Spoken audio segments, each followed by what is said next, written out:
All right, guys, we're going to start today's show shortly. Take a look at the screen. Look at the screen. You can see some topics we're going to cover today on the talk show. Look at the screen now. Those topics are up today.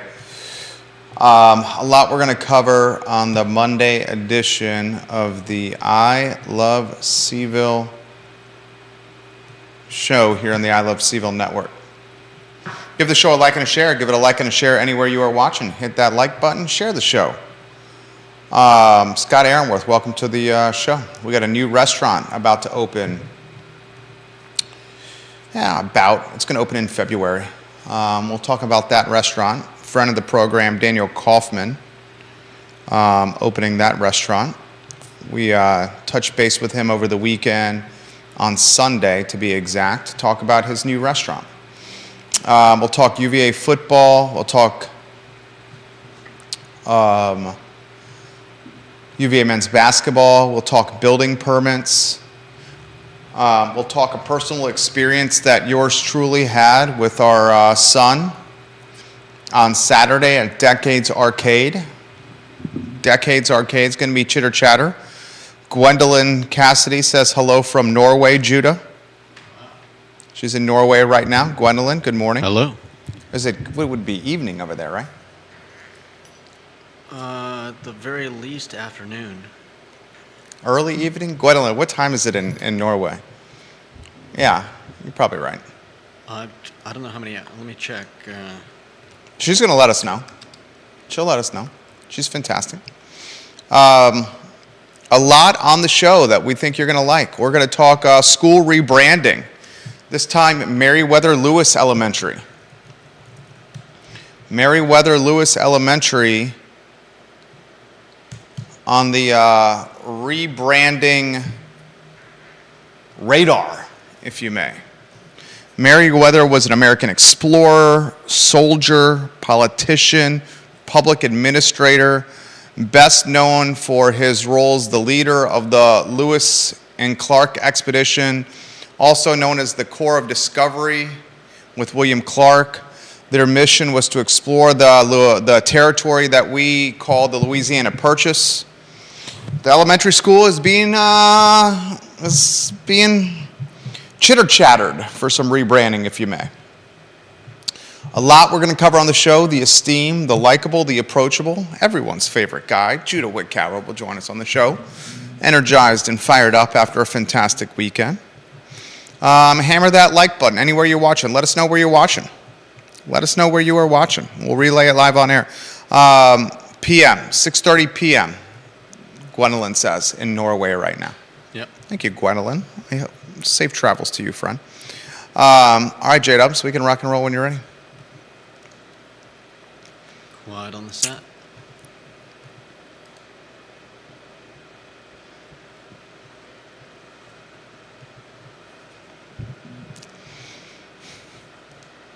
Guys, good Monday afternoon, excuse me. Thank you kindly for joining us. My name is Jerry Miller, and welcome to the I Love CVille show. It's an absolute pleasure to connect with you guys through the I Love CVille network. We are live on every social platform known to mankind.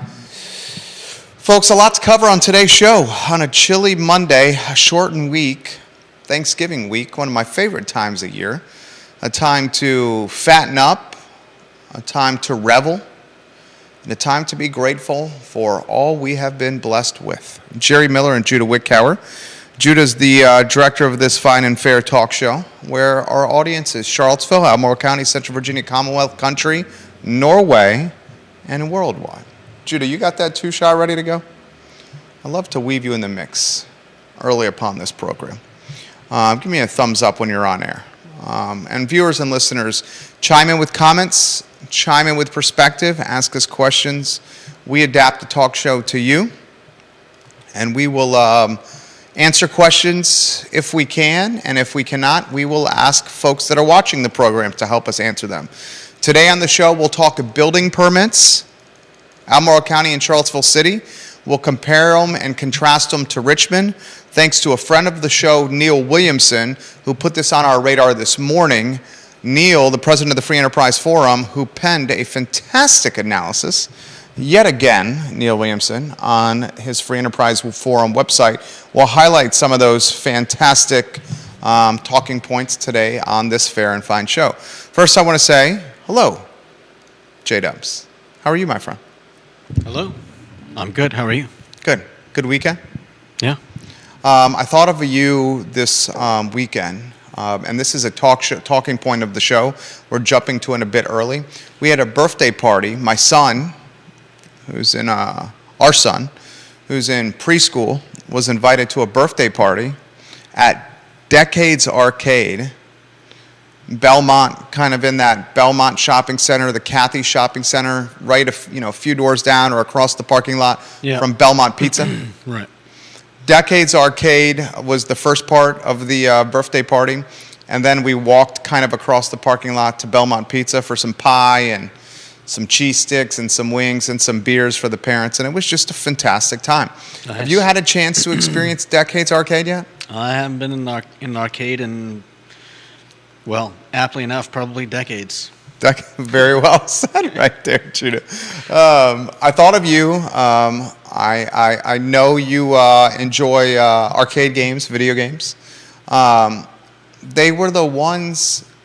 So the whole concept of Decades Arcade is they organize the games by decade. Okay. So you got various decades grouped together. Yeah. We played skee ball. We played hockey, where you have the sticks and you move them around to control the guys. We played the snowmobile game, when you're on kind of like a snowmobile and you're kind of like trying to balance and you're weaving your way through various courses. We played a shoot 'em up game, which I was a little worried about with our 4.5-year-old, but that was his favorite one, where he was shooting zombies and aliens.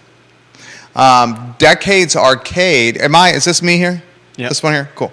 Decades Arcade is moving to the downtown mall. Wow. They will have a temporary closing in Belmont before they move to the downtown mall. They'll move to the pavilion side of the mall. You and I both know the pavilion side of the mall needs what? It just needs draws. Yeah. Besides music and boozing, right? And that's restaurants. Infrequent. Yeah. I was curious, how do you think it will do there on the mall? I think it'll do great. What's your take? I think it'll do well. I don't know what kind of traffic it gets where it is, but I think there are enough younger people coming to the downtown mall that it should see some definite foot traffic. I think Decades Arcade is going to be a fantastic addition to the mall because it offers mall goers an opportunity to do things that are not tied to eating, drinking, and live music. I also was very impressed with Decades Arcade as it had this array of customers. My 4.5-year-old and his friends from preschool that were at this birthday party, they loved it. This was my son's first time playing video games in a lot of ways. And I was very shocked of how instinctual or intuitive playing arcade games were for a 4.5-year-old. He knew right away what to do. Yeah, well, they've got. I mean, we've been acclimating our kids to that mindset through iPads and iPhones, and it's all just manual dexterity and spatial awareness. Yeah, so I'm impressed. I think it's going to be a great addition to the mall. It's going to be in the pavilion side. Yes, they had Pac-Man, Gwendolyn, Gail Cassidy, multiple versions of Pac-Man, Gwendolyn, who's watching in Norway. They had Frogger, a lot of old school fun, and I also agree it's going to draw a younger crowd. I think that the mall needs to draw people that don't have deep pockets, and I'm talking money. And much of downtown Charlottesville now, having wealth is very much a key describer of the customer base. If you look downtown, you see a homogeneous clientele. I will cut to the chase. You look on the downtown mall, you're seeing mainly white people on the mall. Okay? In fact, a recent survey that was done by Charlottesville indicated and justified that statement, where it was roughly 80% plus of mall goers met that social, economic demographic, wealthier and white. Technically, the downtown mall is a public park. A lot of folks don't know this. The downtown mall, by definition, is a public park. But much of the mall is $8 and up alcoholic beverages, $16 and up. Is that all that shocking in today? $8. I mean, even beers. You're not going to get too far. You're not going to get too many places in Charlottesville where you find a beer for less than $6 or $7. Yeah, that's fair. $8 is probably closer to the norm. I mean, I'll put this in perspective. My family and I, my wife, my son, myself, my mother-in-law, and my father-in-law, we went to Riverside lunch on Sunday afternoon to watch the UVA men's basketball game. Yeah. I got a bacon cheeseburger. My father-in-law got a double bacon cheeseburger. My mother-in-law got a bacon cheeseburger. My wife got a cheeseburger. Mm. I had 2 full Nelsons. Yeah. My father-in-law had 2 Ghosts. My wife is pregnant. She otherwise would have had 2 Ghosts, the 3-notch beer. Instead, she had Diet Coke. My mother-in-law had 2 Bold Rock IPA ciders. My son had a milk. Yeah. We got the fried cheese, the spicy fried cheese, the cheese balls. They're dynamite. If you've not had Riverside's spicy fried cheese balls, you're missing one of my favorite appetizers in town. We had chicken wings as an appetizer. We had a basket of fries. We had a basket of onion rings. And the tab after tip, and I tipped generously, was like early $90. I found that extremely affordable. Yeah, I mean, for what we had. Diner-style places often have the economy of scale that they can keep the prices low. $8 and under for everything. Riverside certainly holds true to that. If I went and had a similar order on the downtown mall, yeah, how much would that be? Let's 2 or see. 3x that?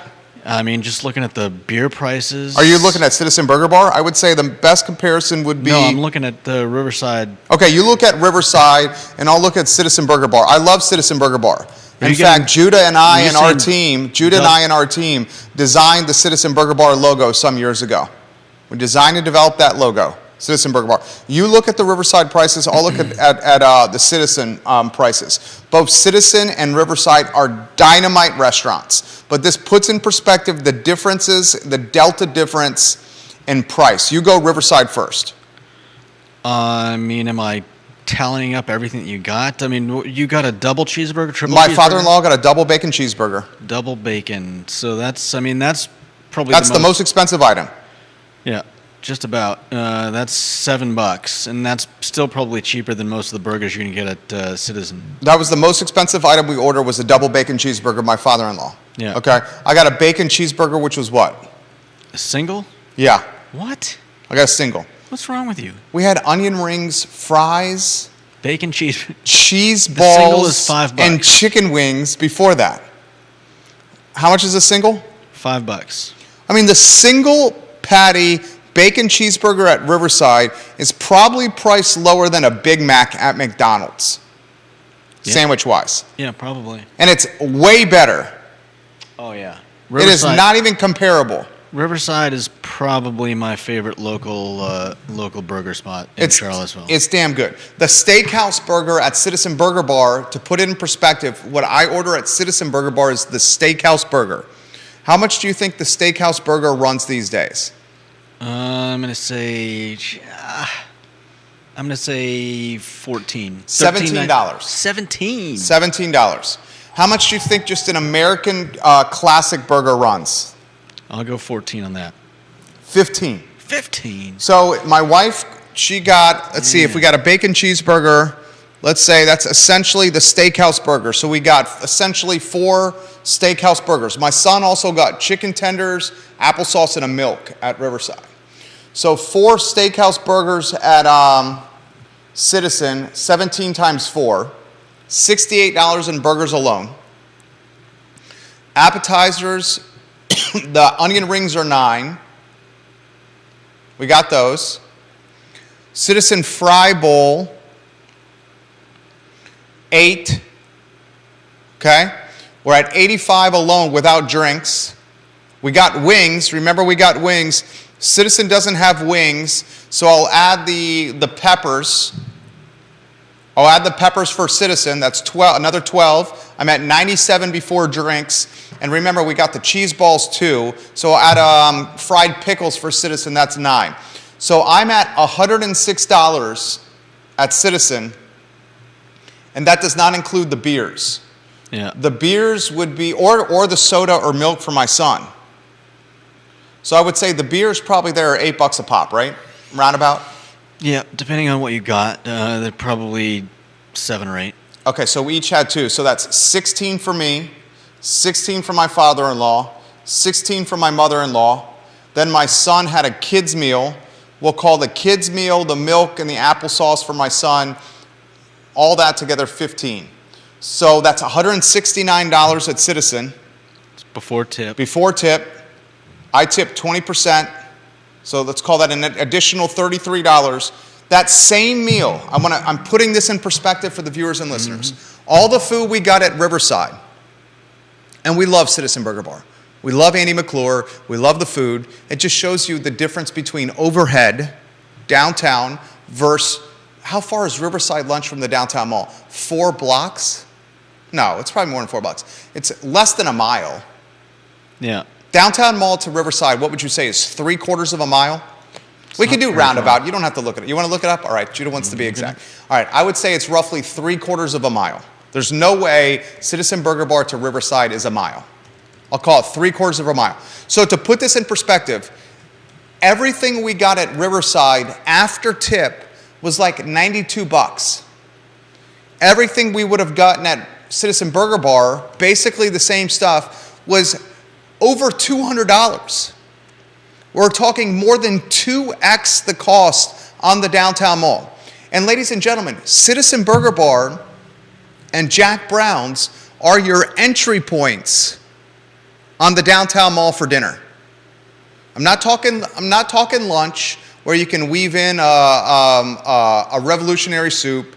I'm not talking lunch where you can weave in a Bagby's or a what's the spot? Blue Ridge, with the salad bar. I can't believe I'm drawing a blank on this. The salad bar right next to Bagby's. Blue Ridge Market? No. The salad bar right next to Bagby's. They used to sell our shirts. Yeah, Blue Ridge Market. No, it's not called Blue Ridge Market. Viewers and listeners, can you put that in the feed? I'm having a brain fart over here. Blue Ridge Country Store. Oh, yeah. Okay, Blue Ridge Country Store. Those places aren't open on the downtown for dinner. Right. So your entry point in downtown Charlottesville, if you're a wife, a husband, have a 4.5-year-old, and your mother-in-law and father-in-law are visiting you, is over $200. Over $200. You each have 2 drinks. I had 2 full Nelsons. My father-in-law had 2 Ghosts. My mother-in-law had 2 ciders. My wife had a Diet Coke. She's pregnant. She's due tomorrow. My son had a milk. It was over $200 on the downtown mall. And that's the entry point, Judah. Yep. How far is Citizen Burger Bar from Riverside? 1.1 miles. It's over a 1? Part of it is going like this. Is that walking or driving? I mean, that's going by road. Interesting. I would guess as the crow flies, it's just under a mile. Okay. All right. 1.1. Thank you. But you see my point?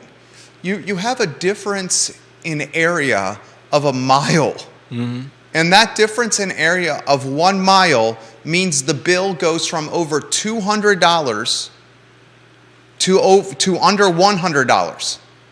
Yeah. That's astronomical. And that's the entry point in downtown. So I'm going to ask the viewers and listeners this question. Here's the question. A, is the downtown mall so expensive that it's priced out the middle class and under? Lower class, upper lower class, middle class, upper middle class. Is that priced out from a regular consumer? A lot of people are going to be hesitant to spend over $200 for a Sunday evening meal at a burger joint. Yeah. Is that fair? Yeah, definitely. Especially when you've got places like Riverside and Five Guys. Riverside can do it in the $92 range. And I'm not throwing shade on anyone. And I'm not throwing shade on anyone. I'm just talking out loud here. Has the downtown of Charlottesville, Virginia become so bougie and so cost prohibitive that you have to be a young professional or a deep-pocketed family to routinely enjoy libations and fare on the 8 blocks that are the crown jewel of our city?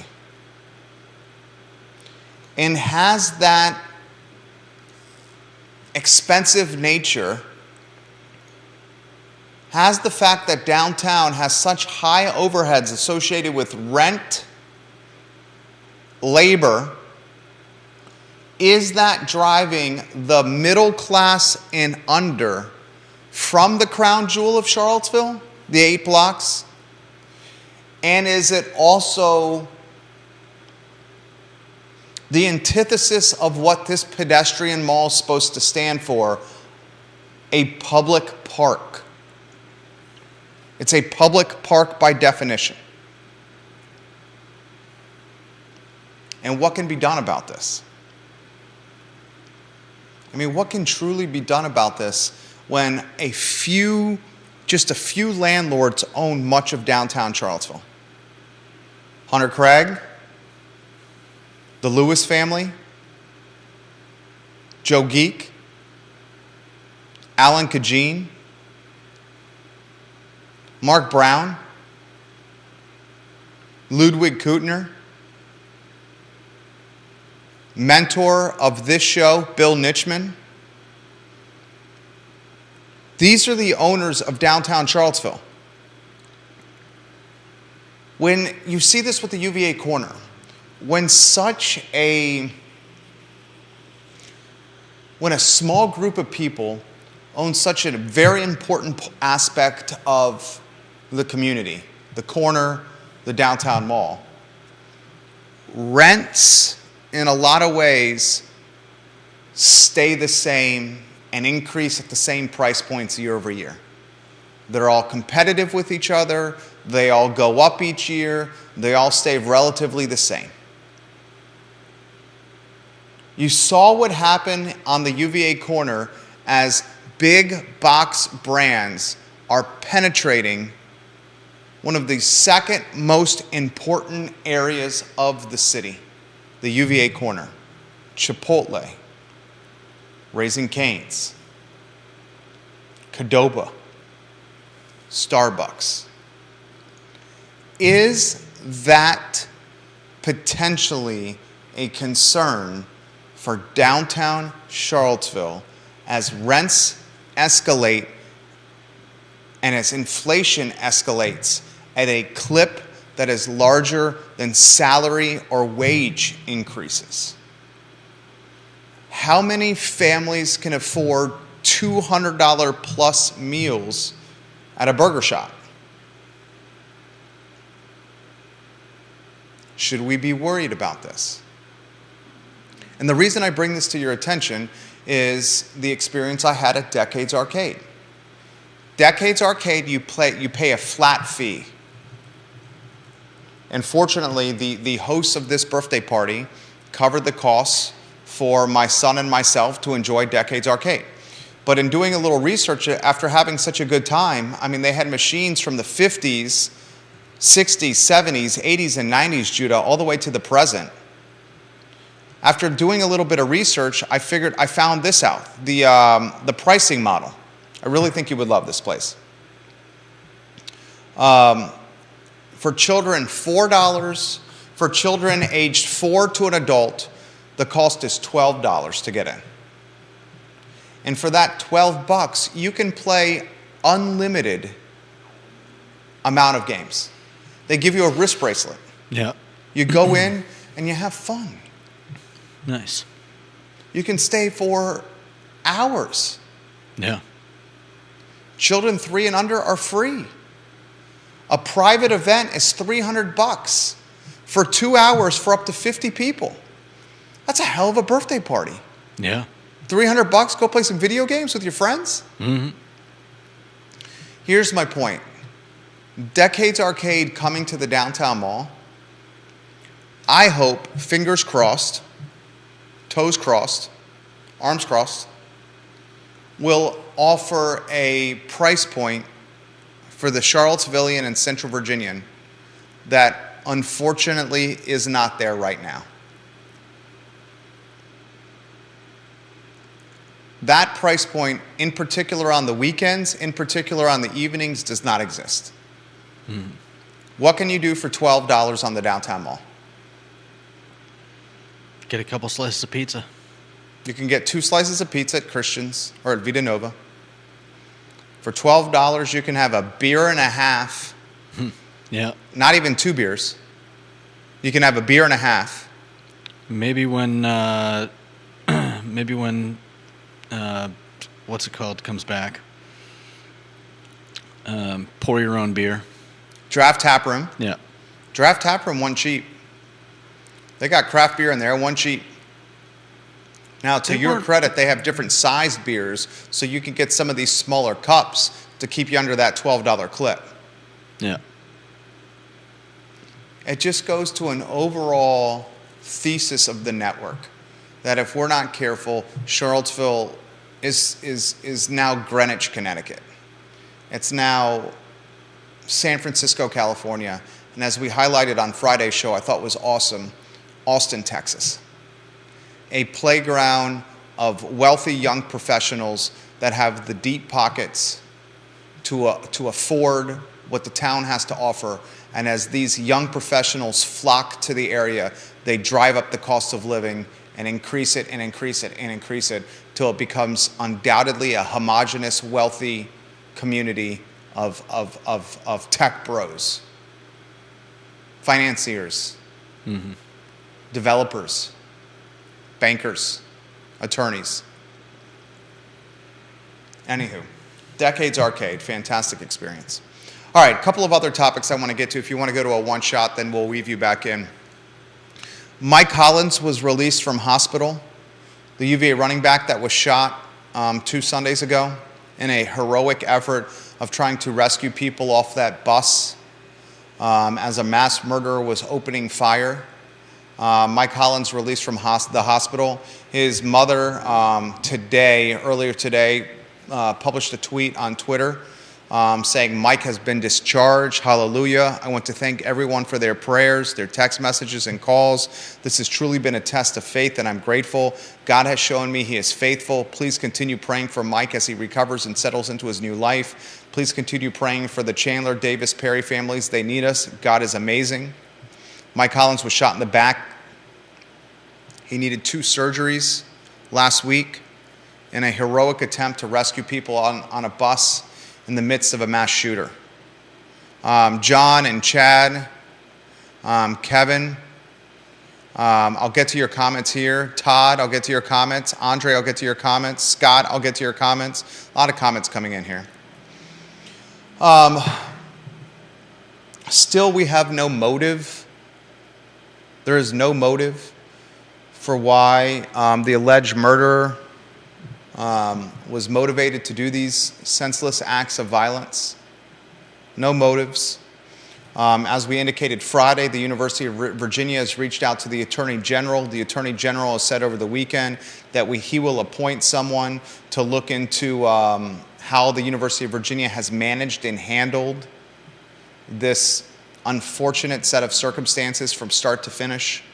I think we will see a number of methodology changes as to processes, in particular when it comes to the University of Virginia doing better a job of investigating its students when it comes to convictions off grounds.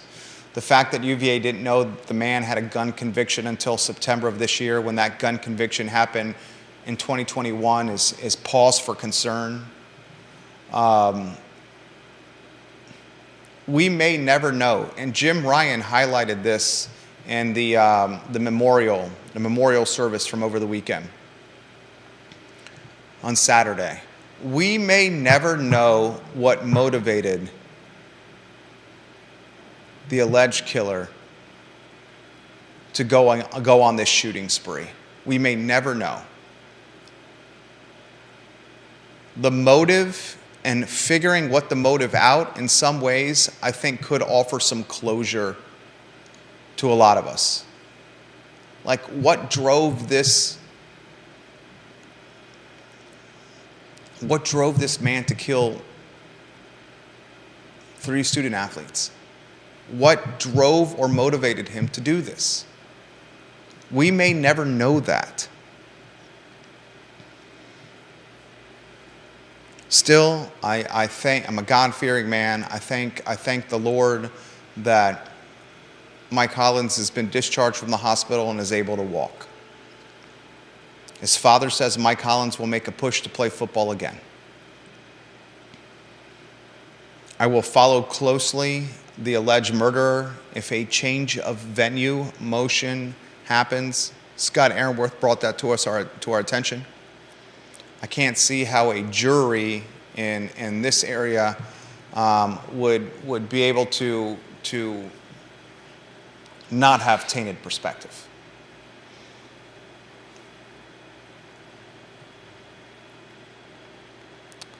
I was proud of the University of Virginia men's basketball team on Friday and on Sunday in their efforts against Baylor and Illinois on national television. UVA men's basketball won both ball games, and it looks like a national championship contender. You give Tony Bennett his top 6 returning starters, and all 6 are back.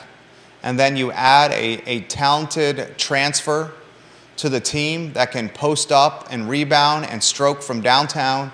And then you add a talented recruiting class, one of Tony's best ever recruiting classes.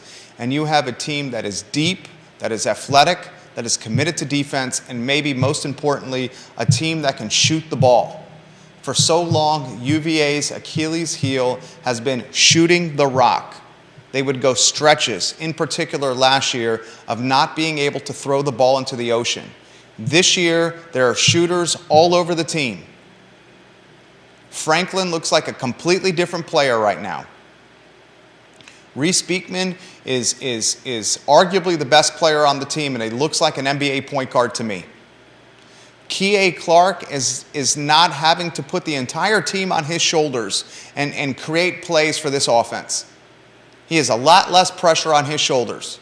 And to have 2 point guards in Beekman and Clark on your team and other capable ball handlers and strong free throw shooters, this team, and I hate to put the cart before the horse, but this team looks like a Final Four team.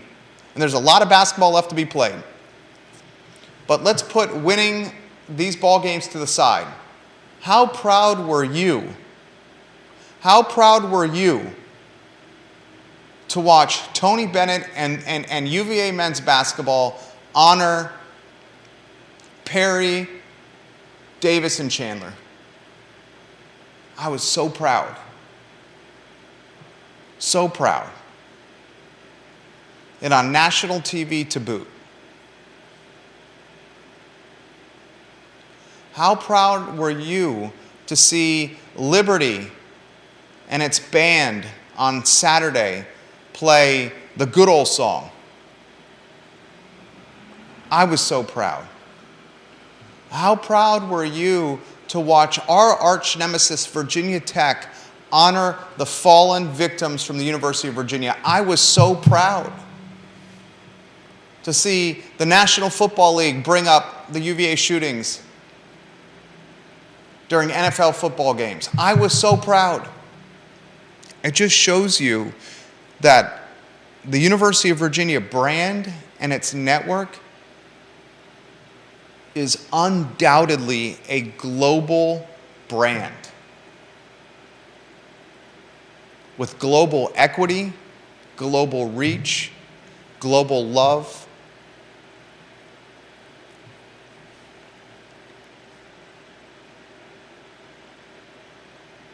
I was proud to live in Charlottesville, proud to have attended the University of Virginia, and proud to be a Wahoo fan. And that memorial service on Saturday, man, you talk about emotion.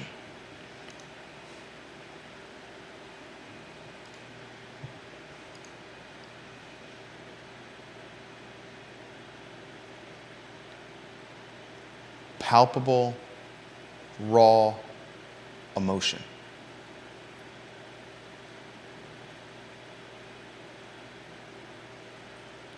And it's so hard as my wife and I are looking to welcome our second son into this world. Literally could be due right now. I mean, my wife is due tomorrow. I'm just waiting for the message on my watch, my phone, to say, Jerry, it's go time. Come meet me at the hospital. As we welcome life into this world, it puts in perspective the loss of life out of this world.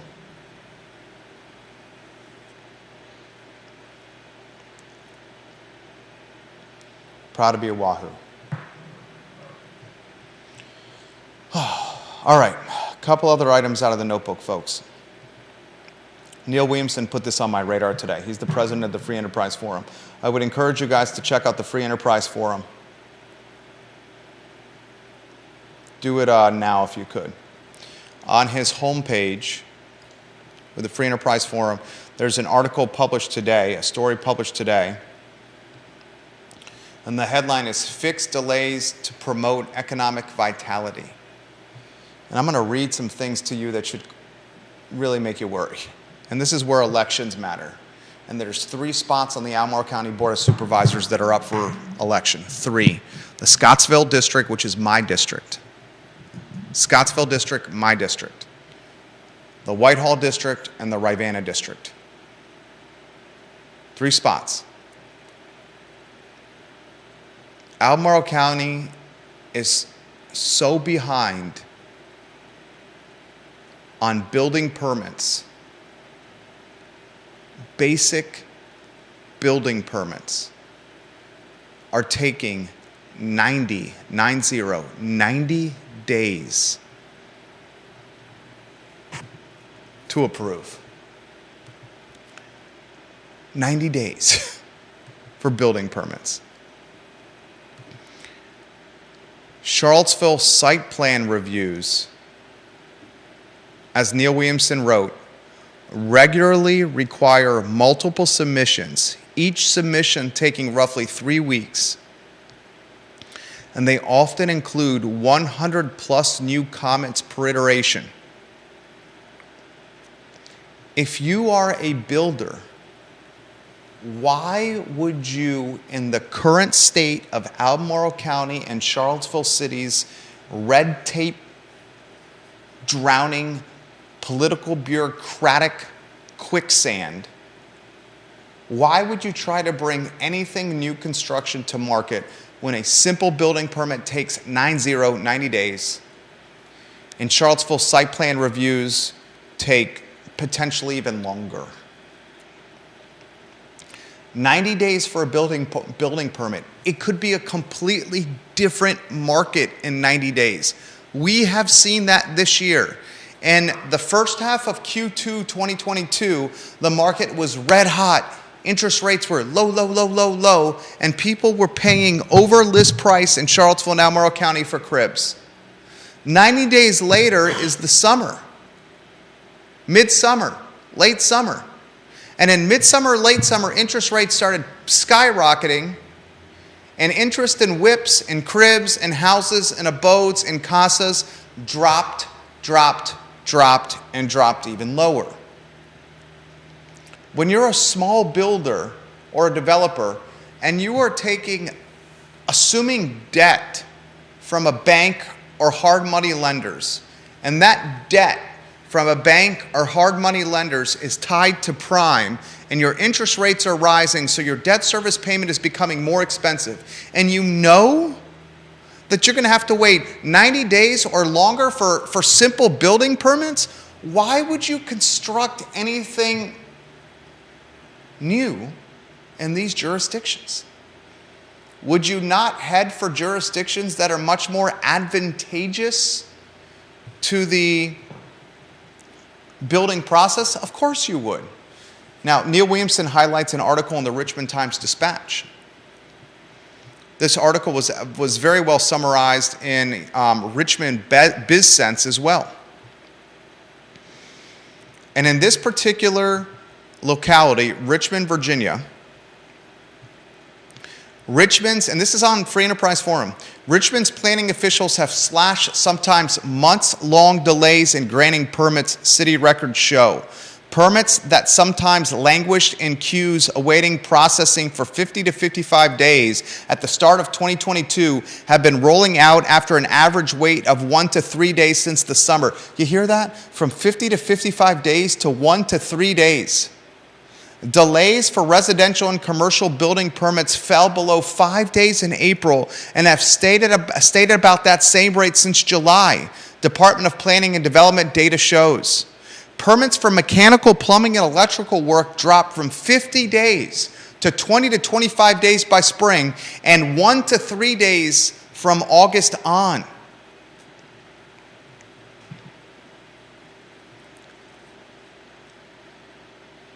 One of the ways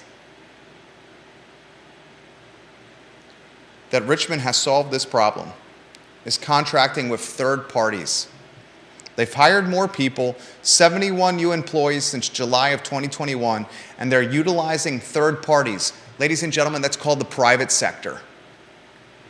They're utilizing third parties, the private sector, to push building permits forward. Neil Williamson makes this point. The city of Charlottesville is utilizing a hired gun, a mercenary city manager, the private sector, to run its jurisdiction.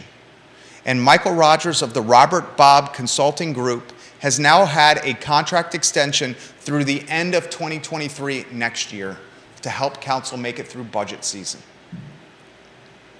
If Charlottesville City is willing to utilize the private sector to run its jurisdiction, why would Charlottesville City and its neighboring jurisdiction, Albemarle County, not consider the private sector third parties to help process building permits and navigate the bureaucratic red tape that is drowning, suffocating Charlottesville City and Albemarle County?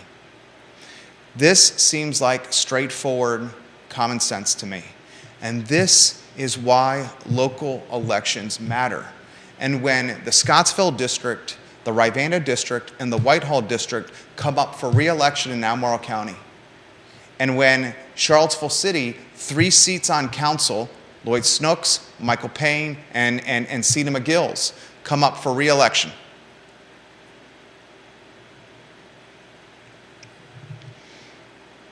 I encourage you to vote candidates that have small business backgrounds, common sense approaches, and understand the concept of chopping down red tape, navigating bureaucratic quicksand, and throwing a lifeline to small business owners to help them bring new projects to market, because that stimulates economic vitality. And economic vitality is paramount at a time of recession. That's what we're in now. We're in a crap storm. And if you want to make it through a crap storm, you figure out optimized approaches to navigate difficulties. What does that mean? You want me to cut to the chase?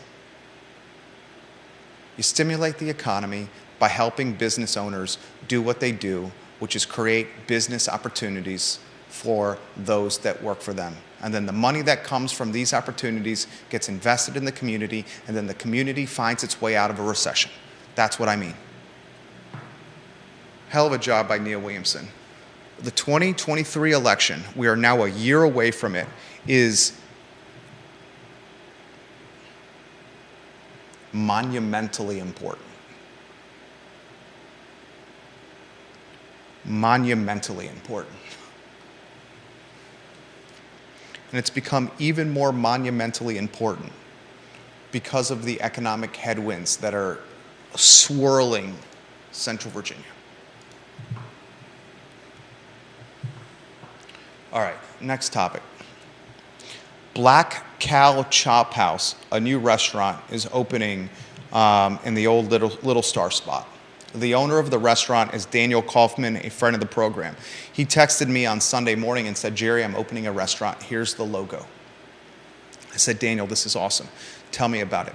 He said, "Well, I'm going to open it with Greg Dion, my former chef at Public. It's going to be called Black Cow Chop House." Check the I Love Seville Instagram. Follow the I Love Seville Instagram. We create so much awesome content for you guys all over social media. I encourage you to follow I Love Seville on all our social platforms. Black Cow Chop House. In Daniel Kaufman's words, here's the description. The focus of Black Cow Chop House is a daily selection of local and nationally sourced steaks and chops, fish, seafood, and classic steakhouse dishes. We will offer a killer happy hour in the spirit of Public and a comprehensive beverage program with an emphasis on our bourbon and wine selection. The front foyer will be our cocktail lounge for casual dinners and weekend late-night drinks. The goal is to open February of 2023, which is just a few months away. Daniel Kaufman and Greg Dion will be on the show in the next few weeks. I love Daniel. I'm excited for this.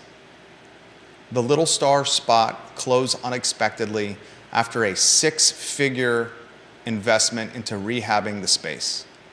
Daniel Kaufman is a proven restaurateur. Public Seafood, Public Fish and Oyster, I believe, is the exact brand. Is that right? Sounds right. Is an established brand. Public's happy hour is one of the best in the area by far. Public is located across the street from where Black Cow Chop House will open. So Daniel will have the proximity of one restaurant across the street from the other to help deliveries and management and drive interest. That's an aspect of vertical integration. Daniel also owns a bottle shop right in that vicinity. Daniel Kaufman is becoming the mayor of Midtown. He will now have 3 businesses within spitting distance of each other.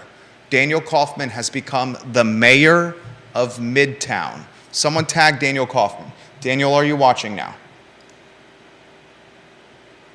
Please let us know. Someone tag Daniel Kaufman. Let us know. Let him know we're giving him props. He has become the mayor of Midtown.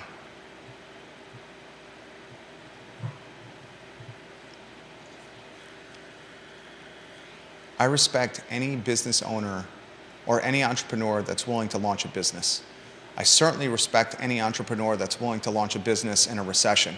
And I really respect any entrepreneur that's willing to launch a business in a recession that's a restaurant business. And that's what this dude is doing. And I want to emphasize this. Since the Downtown Grill closed, and since Prime 109 closed, the Midtown-Downtown corridor is salivating for a steakhouse. The only steakhouse, true one, in the Charlottesville-Albemarle County corridor, Charlottesville-Albemarle County vicinity, is the Aberdeen Barn.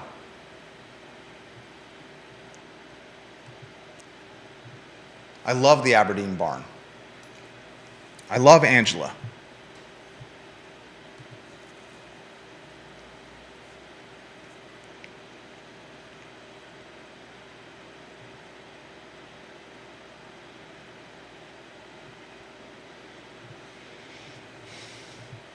But I also know downtown Charlottesville and midtown Charlottesville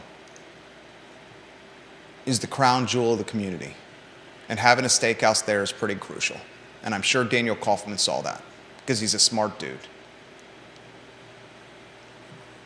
A true steakhouse, I think, could do well. And we'll certainly patronize it and support it and welcome the guys on the show at no charge to them, $0 charge to them. I got an Instagram message from friend of the program yesterday. And that Instagram message from friend of the program was from a talented chef. And his name is Dylan Allwood. Dylan Allwood Instagrammed me, DM'd me, and he said, "Jerry, I cannot wait to be part of the public team." Dylan, I'd love to hear from you, man. You're a damn good chef.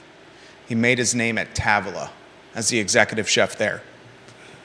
Dylan Allwood sent me a DM and he said, "Jerry, I'm going to be part of Daniel's team at Public." Thank you for letting me know that, Dylan Allwood.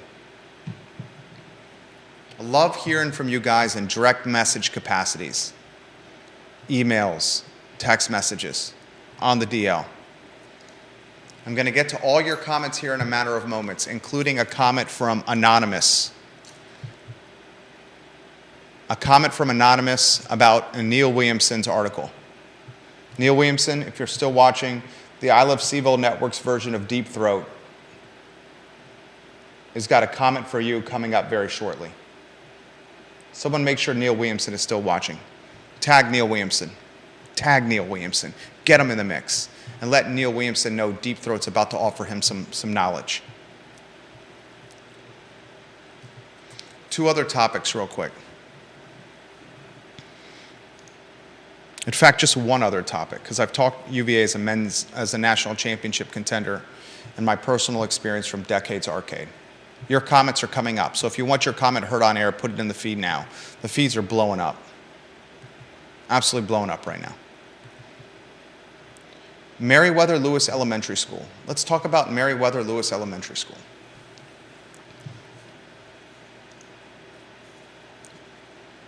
If there's an elementary school that's the gold standard for Albemarle County, that elementary school is probably Meriwether Lewis Elementary. Families of means, financial, are sprinting to the Meriwether Lewis School District. That's the Ivy area. There's two elementary schools there, Murray and Meriwether Lewis. Both of them are phenomenal elementary schools. These two elementary schools, Murray and Meriwether Lewis, are so good that they are legitimately driving the value of real estate for Ivy, Virginia, into astronomical stratospheres from a cost standpoint. You have homes that are undoubtedly old. I'm talking homes that are decades, if not half a century or more old, that are trading at $1 million or more. And one of the main reasons they're trading for $1 million or more is the Meriwether Lewis Elementary School, Murray Elementary School, Henley Western Track.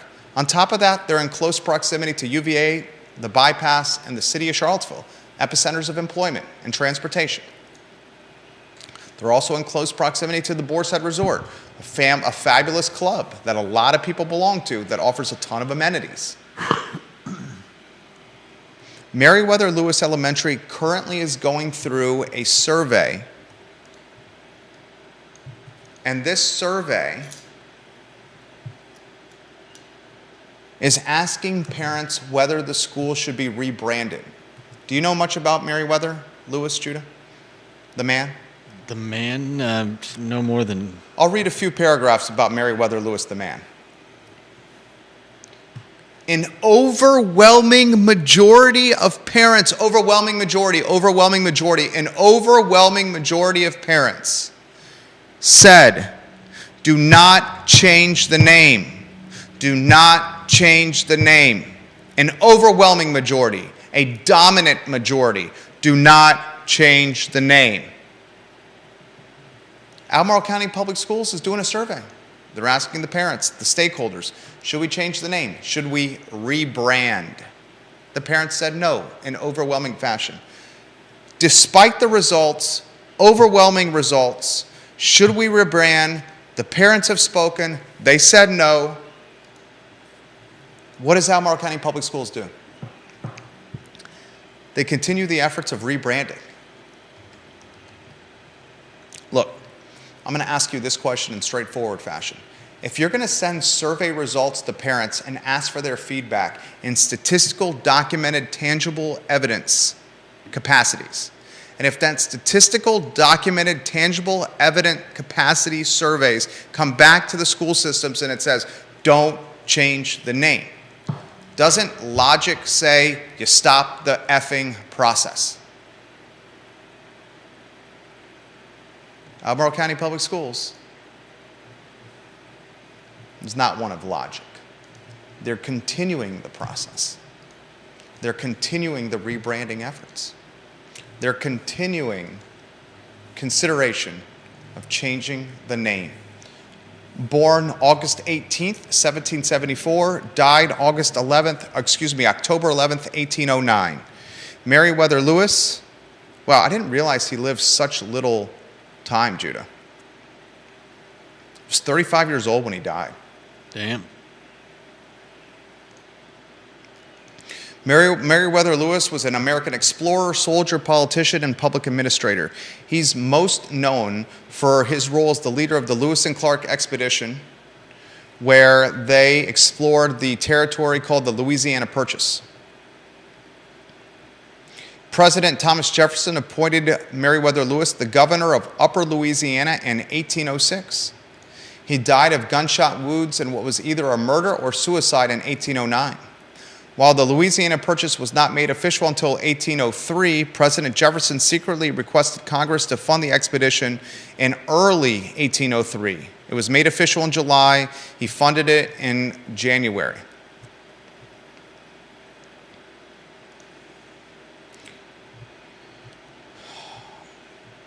There's an aspect of his bio that perhaps is concerning.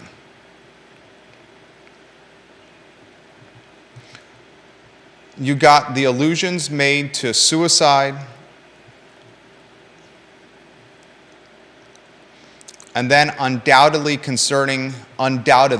don't take anything I say out of context, please, Socialist Charlottesville. I'm tired of you taking people out of context, Socialist Charlottesville.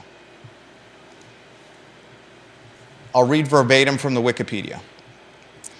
Although Lewis attempted to supervise enslaved people while running his mother's plantation before the westward expedition, he left that post and had no valet during the expedition, unlike William Clark, who brought his slave York.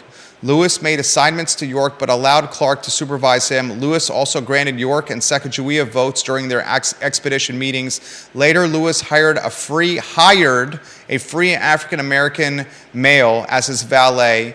That man's name was John Pernia. Pernia accompanied Lewis during his final journey, although his wages were considerably in arrears.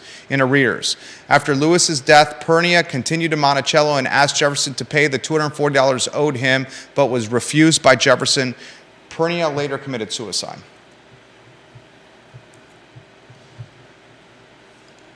Today, when we woke up in eastern Albemarle County, it was 21 degrees. We watched children at a bus stop outside in 21-degree weather wait for a bus in the freezing cold. Kevin Higgins this morning sent us a screenshot of the bus situation in Greenwood. You were on that text chain, Judah. Kevin Higgins, Albemarle County sent a message to him, a father, saying that Western Henley Bus 179 will be 30 minutes late this morning. Temperatures are now in the high teens or early 20s on just about every morning. We're in winter, folks. Albemarle County Public Schools are sending surveys to parents asking about rebranding. The parents are telling the school system, do not rebrand the schools. Still, the school system is wasting time and money and effort, opportunity costs on rebranding efforts, as opposed to figuring out how to get kids to school on time in freezing cold temperatures. There are 4 spots that are up for grabs on the Albemarle County School Board. Those 4 spots in 2023 are the Scottsville District, the Rivanna District, the Whitehall District, and the at-large seat. Those 4 spots represent a majority of a 7-person board. I will say this again. The November 2023 election is one of the most important elections in Albemarle County has had a long time. 3 of 6 spots are up on the Board of Supervisors and 4 of 7 spots are up on the school board. If you've had enough of the BS, of the pomp and circumstance, of the piss-poor management and supervision from current local elected officials, you vote in less than a year and you reshape what the jurisdiction should look like. 3 spots on the board, 4 on the school board. When you leave for work in the morning, I want you to look at kids in temperatures that are 18, 19, or 20 degrees, waiting for an hour plus for a school bus to arrive because of piss-poor management from the school board. And when you're looking around and you're seeing pricing on housing stock going through the roof, and when you get your tax bill and you pay it in early December, your real estate tax bill, and you're like, good God, this is costing me so much money that I don't have right now. You look at the people that you elected into office or you didn't vote for, and you say it's time for new candidates and it's time to vote new people onto the Board of Supervisors and into the school board, because these people are determining the future of the jurisdiction. They're determining your taxes and whether or not your kids are standing in the freezing cold waiting for a tin can to get them to school on time. I'll get to some comments. Got a lot of text messages coming in.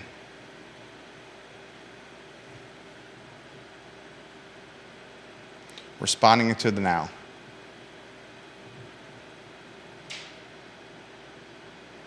All right. Yes, I did watch the memorial service, Scott. Very emotional. And I hope Black Cow opens before you get there in February as well. Kevin Yancey, Waynesboro, says, I think having to pay to park downtown is one of the turnoffs for downtown Charlottesville, plus $12 ice cream cones. That $12 ice cream cone is a jab at Joe Biden. Andre Xavier is telling folks to try Patch Brewing Company, a $6 special on a burger. He also highlights Wegmans as a grocery store as an affordable spot to eat. John Lemansky said it ain't cheap to be a civilian. Todd Daggett says, yes, I never go downtown anymore because of price points. Kevin Higgins says, between the crime and the prices, there's zero chance I'm taking my family downtown ever. I'm not alone on this either. Kevin Higgins says the downtown mall is repeating itself. No, thank you. Chad Wood is also echoing the downtown mall resistance. John Lemassini says, there's a $5 beer at Livery Stable the last time he was there. That's not too bad. Scott says, let's give a shout out to the women's soccer team that made it to the Elite Eight of the NCAA women's tournament with an overtime victory. Props, women's soccer team.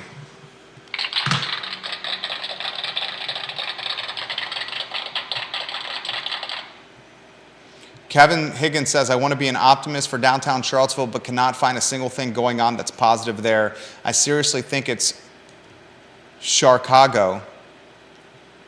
Zero chance I'm taking my wallet downtown. It's headed to the late 80s. I hope that is not the case. Carol Thorpe says, Jerry, the fix has been in for the name changing. The families of the Jack Jewett Middle School also overwhelmingly told them to keep the Jack Jewett name, but ignored retaining the Revolutionary War hero, opting for the name Journey instead. The surveys are nothing but a hollow, disingenuous dog and pony show meant to give the school system cover to check the box which says they polled the community. Carol, props. I'm responding to that. That might be my favorite comment today. Carol Thorpe is legit. I'm responding to your comment. Props. Truth. Period. Enter send. Queen of Jack Jewett herself, Carol Thorpe. Smart lady. South and Central is a great steakhouse. That's Janice Boyce Trevelyan. That's in Dairy Market. That's a good call. South and Central is legit. Good call, Janice. That should be included in my steakhouse list. The Aberdeen Barn, South and Central, and now Black Cow. Good call. I'm responding to that. Janice Boyce Trevelyan, JPT, this is for you. Let's go to Twitter. This is from Anonymous for Neil Williamson. Neil Williamson, if you're watching, this is from Anonymous. I love you, Neil Williamson. I'd give you a flying chest bump if you were here, Neil Williamson. Anonymous, the I Love CVille Network's version of Deep Throat, says, Neil's point raises an interesting related point. There is an intense focus on zoning, but zoning is only one piece of land use regulatory restrictiveness. It doesn't matter what zoning is if there are no building inspectors. Our zoning is actually pretty permissive. The inspection process, not so much. Good comment, Anonymous. I mentioned this live on air. Neil Williamson, did you hear that? I'm going to tag Neil. Neil Williamson.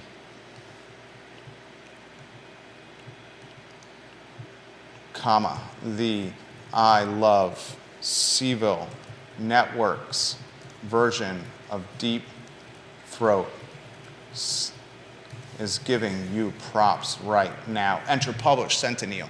I'll read it again. Neil's point raises an interesting related point. There is an intense focus on zoning, but zoning is only one piece of land use regulatory restrictiveness. It doesn't matter what zoning is. If there are no building inspectors, our zoning is actually pretty permissive. The inspection process, not so much. That's a damn good comment. That's right there with Carol Thorpe with best comment of the day. Sarah Hill Buchensky, watching the show. SHB, love when SHB watches the show. Chopping down red tape equals smaller government. Props, Sarah Hill Buchensky. Props. Good call. Enter publish send. Carol Thorpe responds to Sarah Hill Buchensky. Yes, but smaller government is not the modus operandi of Charlottesville city government. All the governments just keep spending money. Why can't we run a government and not expand our budget? Why can we not run a budget and say, you know what, we're going to keep the budget flat this year? We're going to do what Nelson County did and keep the overall total cost of spend this year down or flat. Why can't we do that, Judah? It's not in our blood. Why? Why? You know what? We're spending $400+ million a year to run Albemarle County. We're not going to raise it this year. We're going to keep it flat. Why can't we do that? You guys want that, Albemarle Countyans? Do you want that, Albemarle Countyans? Do you want to keep the budget flat? Do you not want your real estate taxes to be increased? Your tax rate? Do you want that, Albemarle County? All right, that's the Monday edition of this fine and fair talk show. We went an hour and 10 minutes without taking a break, a breath, or from stopping a conversation. You don't get long-form content like this anywhere else. Do you understand an hour and 10 minutes of talking at this level of volume and frequency without taking a break?